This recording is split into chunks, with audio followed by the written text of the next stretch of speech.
Жекшембиде Нью-Джерсидеги мечитте имамды бычактаган деп айыпталган 32 жаштагы адам дүйшөмбү күнү түштөн кийин сотто адам өлтүрүүгө аракет кылган деген айыпты мойнуна алды. Сериф Зорба Патерсон шаарчасындагы Умар мечитинин имамы Саед Эль-Накибди бычактаганы үчүн камакка алынган.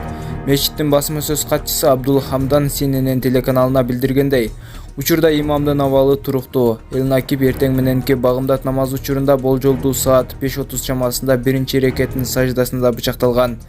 Окуя тартылган видеодо мечитте намаз окугандар 5 сап болуп тизилип турганын көрүүгө болот. Алар тизилеп намаз окуп жатканда 3-чү катарда капюшон кийген адам имам турган жайга жылып башка сыйынуучулардын үстүнөн басып өтүп, оң колун тизилеп отурган имамдын артына бычакты матырып алганы видеодон көрүнүп турат. Андан соң гана жамаат тоскоолдук кылат. Кол салган киши элди түртүп мечиттин сыртына качып кетүүгө аракет кылганы видеодон көрүнүп турат. Округдун прокуратурасынын маалыматына ылайык, Зорбага биринчи даражадагы киши өлтүрүүгө аракет кылуу, 3-чү даражадагы куралды мыйзамсыз максатта сактоо жана 4-чү даражадагы куралды мыйзамсыз сактоо боюнча айыптар тагылган. Стамбулдун тургуну Зорбада мыйзамсыз курал сактоо боюнча айыптарды мойнуна алган жок.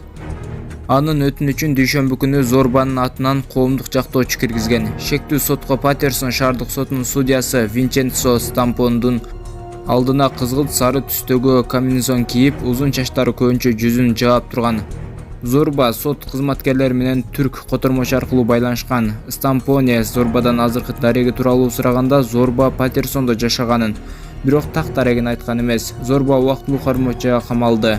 Анын кийинки соттук отуруму бейшембиге белгиленген. Прокуратура Зорбанын иши боюнча кошумча маалымат бере албастыгын тергөө жүрүп жатканына таянып билдирди. Ал болжолдуу 26 жылга кесилиши мүмкүн.